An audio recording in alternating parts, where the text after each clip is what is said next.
This is the second of two videos on the subject of ground rules. The other one is called Jellyfish, and I hope you find that intriguing and go look at that one as well.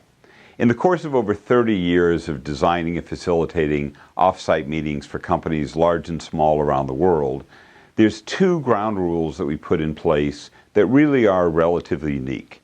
This one is about silence denotes consent, which may be the most important ground rule of all.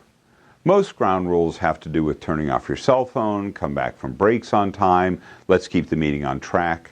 Silence denotes consent is different. What it means is, if we're having a conversation and you don't say anything, the operating assumption of the other people in the room has got to be that you are in total agreement with exactly what's being said or what's being concluded. Otherwise, you would be saying something.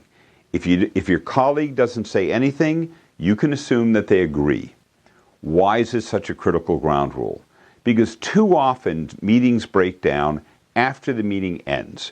You'll finish an offsite, and the next day or 2 days later or the next week, somebody will go by the boss and say, you know the thing we were talking about last week? Well, I didn't say anything at the meeting, but I'm not sure I'm on board. And all of a sudden, whatever agreement you have gets unraveled. If the ground rule is silence denotes consent, if the boss says, if you felt that way in the meeting, you should have said something, the time has passed, the train has left the station, that decision has been made.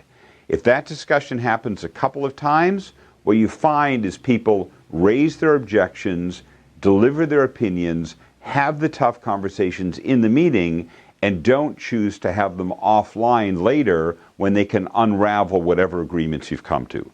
Silence denotes consent. If you don't say anything, it means I agree. And if you don't agree, you have to speak up.